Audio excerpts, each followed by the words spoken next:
اس وقت کا یہ پروگرام یہ اچانک پروگرام ہے، نہ اس کے بارے میں کوئی اطلاع تھی اور نہ اس کے بارے میں کوئی ارادہ تھا۔ مولانا لال دین صاحب نے جو کہ بڑے ہمارے ہیں، انہوں نے مجھے حکم دیا تھا حاضری کا، اور ان کا پروگرام ختم ہونے کے بعد میرا ارادہ واپسی کا تھا۔ کچھ حضرات کا تقاضا ہوا تو میں ان کے تقاضے پر حاضر ہو گیا، ورنہ ضابطے کے مطابق یہ پروگرام نہیں تھا۔ خیر، اللہ جو چاہے وہی ہوگا، بندوں کے چاہنے سے کچھ نہیں ہوتا۔ قرآن بھی کہتا وما تشاءون الا ان یشاء اللہ رب العالمین، اللہ کے چاہنے سے سب کچھ ہوتا ہے، اللہ کے چاہے بغیر کچھ نہیں ہوتا۔ تو بہرحال اب میں ایک دو باتیں عرض کروں۔ نمبر ایک، آج ایک غلط فہمی دنیا میں پھیلتی جا رہی ہے، اور اس غلط فہمی کو کوئی غلط فہمی سمجھتا بھی نہیں۔ غلط فہمی یہ ہے آج کے زمانے میں کہ علم عام ہو گیا۔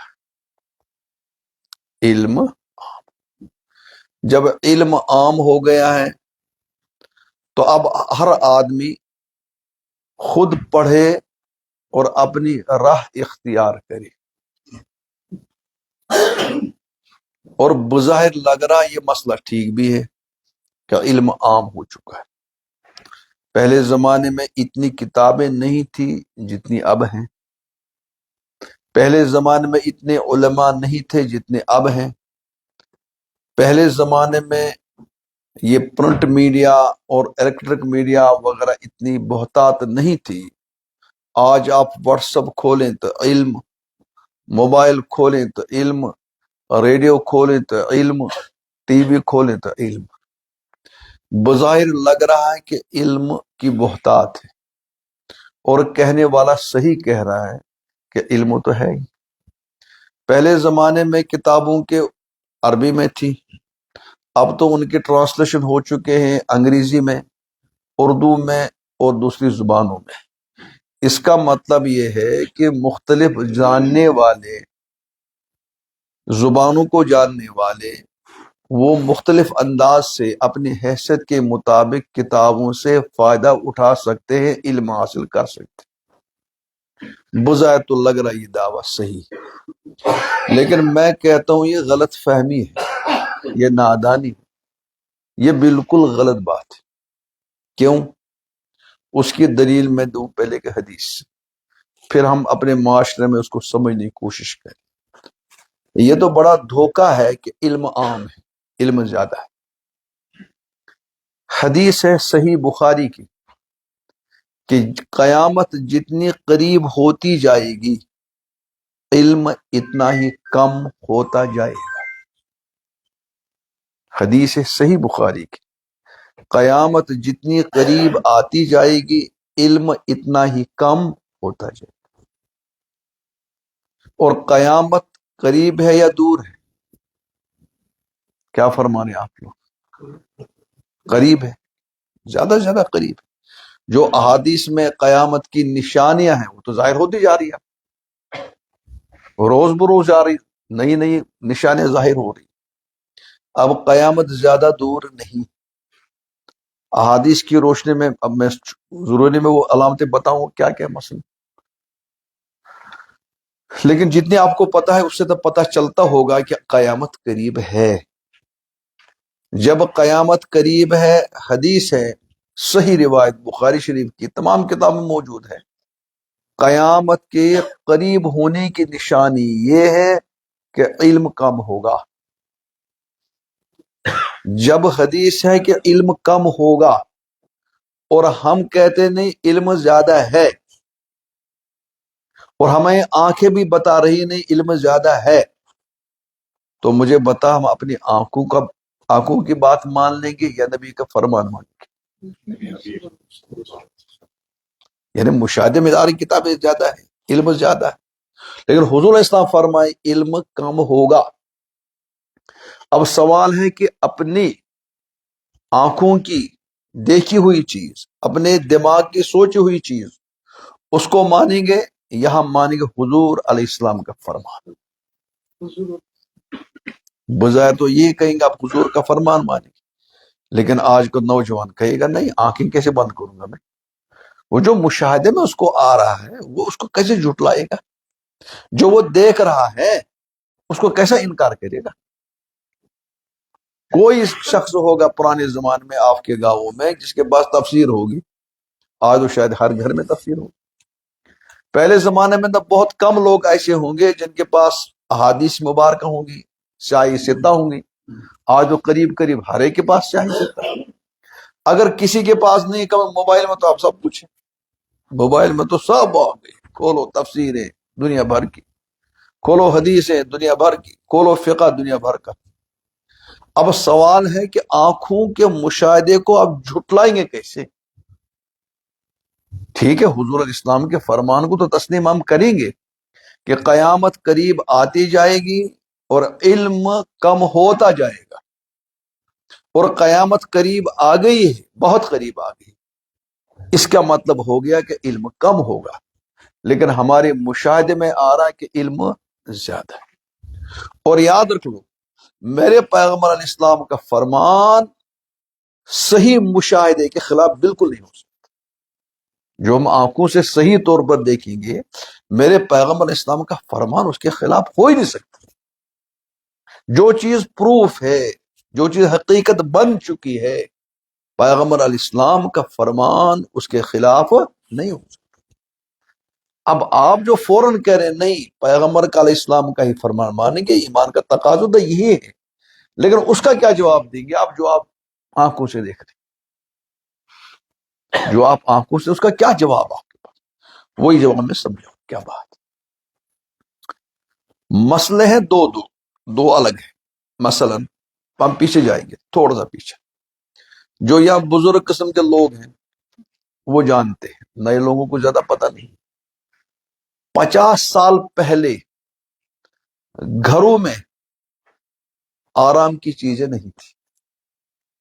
آرام کی چیزیں، آج تو گھروں میں اتنی آرام کی چیزیں ہیں، قالین ہے، بجلی ہے، اور گرمی کا انتظام ہے، حمام بھی ہے، اے سی بھی ہے، سردی کے لیے فین بھی ہے، کولر بھی ہے، اور بیڈ بھی ہے، ڈنلوپ بھی ہے، باتھ روم اندر ہی ہے، گیزر بھی ہے، سب کچھ ہے.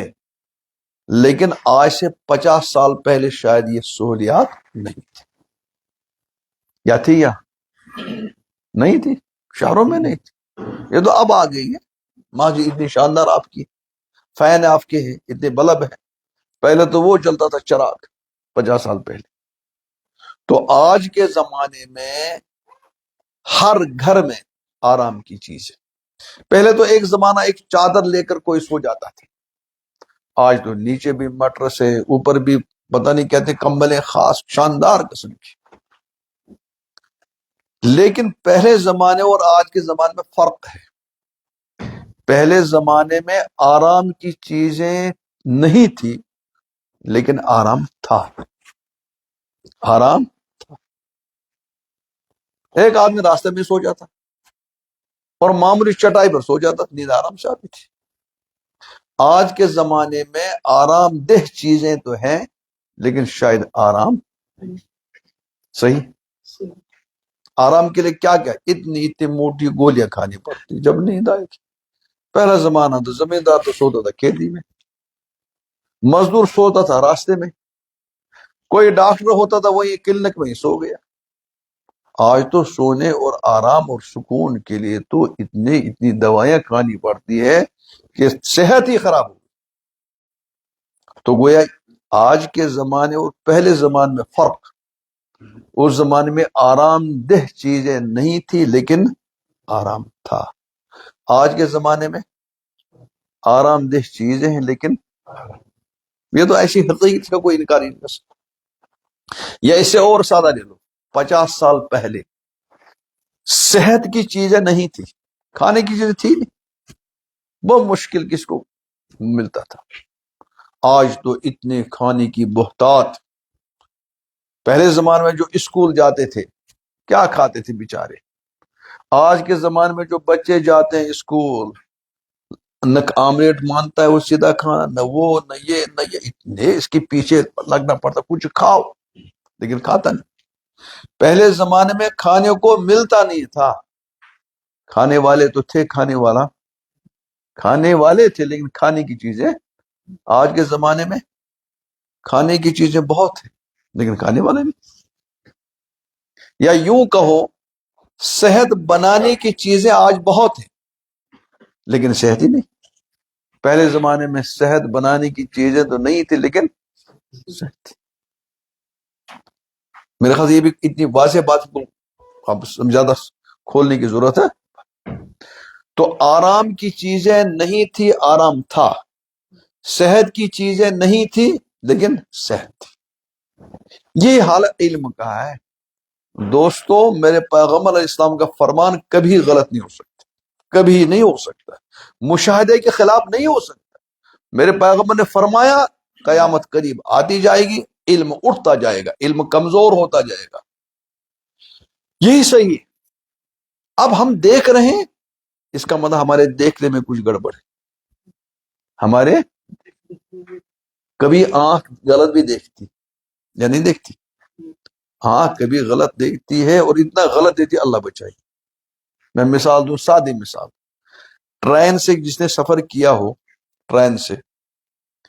ٹرین جب بالکل فل سپیڈ پر چلتی ہے تو آپ باہر کی طرف دیکھو، وہاں نظر نہیں آتا ٹرین چل رہی ہے. وہاں لگ رہا ہے کہ زمین بھاگ رہی ہے، درخت بھاگ رہے ہیں، اور کون بھاگ رہی ہے؟ مکانات بھاگ رہے ہیں. اور یہ کون دیکھ رہا؟ آنکھ ہی دیکھ رہی ہے نا. پھر آنکھ کو ادھر کو کرو ٹرین کی طرف، وہاں کیا نظر آئے گا؟ بھائی میں ہی بھاگ رہا، ٹرین ہی بھاگ رہی لیکن وہ کہاں؟ تو وہ جو آنکھ نے دیکھا، بھاگ رہے کون؟ درخت بھاگ رہے نا، مکان بھاگ رہے ہیں، زمین بھاگ رہی ہے. آنکھ ہی نہیں، جب میری آنکھ نے دیکھا، اپنی آنکھ نے دیکھا. تھوڑا سا ادھر کو دیکھو آپ، بھائی یار عجیب ہے، ابھی تو مجھے نظر آتی درخت بھاگ رہی، اب کیا بھاگ رہی ہے؟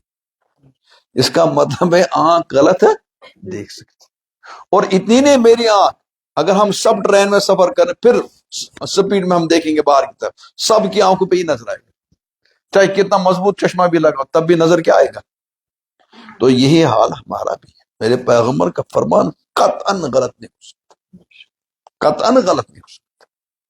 اب ہے کیا دوستو؟ ہے وہی آج علم کے ذرائع ہیں، علم نہیں. علم کے کتابیں تو ہیں لیکن علم، کتابوں کا علم نہیں ہوتا. کتابیں رکھنے کا نام علم نہیں ہے. جس کو قرآن نے کہا کمثل حمار یحمل اسفارا، گدھے پر کتابوں کا بوجھ لا دو، وہ کتنا بڑا مولوی بنے گا. اس کا ہمارے پاس کتابیں ہیں، علم نہیں. میں مثال دوں، ہمارے دیوبند کے ایک بہت بڑے عالم تھے، بہت زیادہ فقہ پر ان کے وسیلہ مولانا رشید احمد گنگوہی علیہ رحمہ، بڑے عالم ہیں. علماء طب کا جانتا ہوں ان کو، مجھے اس کی تشریح کرنی. ایک کتاب ہے ہمارے یہاں فقہ میں، زبردست کتاب ہے، اس کا نام ہے بدائع الصنائع. علامہ کاسانی کی بڑے محقق آدمی تھے. اس کی تصنیف کا واقعہ بھی عجیب غریب ہے، وہ چھوڑ دو وہ لمبا ہو جائے گا. بڑی زبردست کتاب. یہ جو حضرت گنگوئی تھے ان کو علامہ کشمیری کہتے فقیہ النفس. فقیہ النفس یہ لفظ ایسا ہے، بھاری لفظ ہے. جب ہم پڑھتے تھے دیوبند میں ہم نے سنا یہ فقیہ النفس. پھر استاد سے پوچھا اس کا کیا معنی فقیہ النفس کا؟ انہوں نے کہا جب مفتی بنو گے اور 6 مہینے مسلسل محنت کرو گے اس وقت یہ سمجھ میں آئے گی فقیہ النفس کسے کہتے. وہ اس لفظ کو سمجھنے کے لیے مفتی بننے کے بعد 6 مہینے مسلسل مطالعہ کرنا پڑے گا جب یہ لفظ سمجھ میں آئے گا. تو وہ اس کو کہتے فقیہ النفس. اتنے بڑے عالم کی تمنا پوری زندگی رہی کاش کہ میں اس کتاب کا دیدار کر لیتا. ان کو وہ کتاب نصیب نہیں. لیکن میرے پاس اس کتاب کے آج 2 نسخے ہیں، ایک تو بیروت کا نسخہ، ایک انڈیا کا نسخہ. میرے پاس 2 ہیں. ان کے پاس کتاب نہیں تھی لیکن علم کس کے پاس؟ ان کے پاس ہے، میرے پاس. تو میرے پاس ایک کتاب ہے، وہ کتاب ایک ذریعہ ہے، اعلی علم ہے، علم تو نہیں ہے. اگر علم ہوتا تو آج کوئی کم از کم امام ابو حنیفہ رحمۃ اللہ علیہ جیسا بن جاتا، آج کوئی امام شافعی رحمۃ اللہ علیہ کا جیسا بن جاتا، سیدنا حضرت امام بخاری جیسی شخصیت بن جاتی، حضرت امام مسلم امام ترمذی جیسا بنتا، نہیں بن پاتا، کوئی نہیں بنے گا، حالانکہ وسائل زیادہ ہے۔ تو اس زمانے میں یہ چیزیں نہیں تھی، اس زمانے میں علماء جو علم حاصل کرتے تھے اتنی مشکل حالات میں، اللہ کی پناہ، آج تو ہمارے نیٹ میں علم ہے، آج تو ہمارے اس میں موبائل میں علم ہے، آج تو پتہ نہیں کہاں کتنا کتنا علم ہے، تو کیا ہم یہ کہیں گے ہم بھی امام بخاری بن گئے؟ کیا ہم یہ کہیں گے ہم ابو حنیفہ بن گئے؟ کیا ہم امام شافعی بن گئے؟ نہیں، ہم یہ کہیں گے کہ ہمارے پاس علم کے ذرائع تو ہیں لیکن علم نہیں۔ تو یہ جو غلط فہمی ہو گئی علم عام ہے، اب کیا یہ تو ناد ہے، کیوں حدیث صحیح ہے، یہ جو آپ کو نظر آ رہا ہے یہ علم کے ذرائع نظر آ رہے ہیں، حقیقی علم نظر نہیں آ رہا، کیونکہ حدیث صحیح ہے کہ علم نہیں، نمبر ایک۔ نمبر دوسری غلط فہمی جو امت میں آج پھیلتی جا رہی ہے، پتہ نہیں یہاں، مجھے پتہ نہیں یہاں کیا حال ہے، جہاں میں جاتا ہوں دیکھتا ہوں، ایک تو یہ غلط فہمی یہ ہو گیا دور، اب علم ہے یا علم کے ذرائع، یہ جو ہم کہتے علم ہے کہاں، ہمیں دکھاؤ کہاں وہ علم کے اسباب ہے، ایک بات۔ دوسری جو غلط فہمی ہے، یہ جو تھوڑا بہت کسی کے پاس علم ہے یہ بس اپنے آپ کو افلاطون سمجھتے، میں بن گیا مولوی صاحب، بس مجھے اپنے برابر کوئی نہیں، مجھے اپنے برابر کوئی نظر ہے، اور کس نے اور 4 کتابیں پڑھ رہا ہوں کہ بس میں، یہ جو میں ہے اس نے امت کو خراب کر دیا، یہ میں نے مسئلے کو خراب کر دیا، معمولی چیز پڑھ کر میں بن گیا۔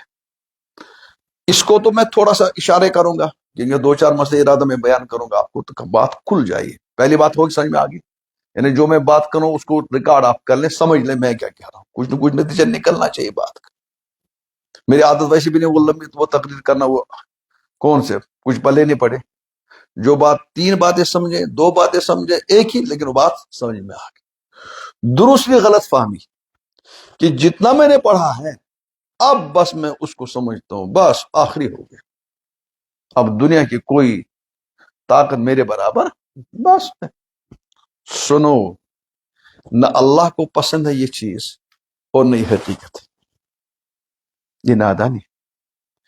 سب سے زیادہ علم اپنے وقت میں وقت کے پیغمبر کے پاس ہوتا ہے، پیغمبر جو ہوگا اپنے وقت میں سب سے زیادہ علم والا کون ہوگا؟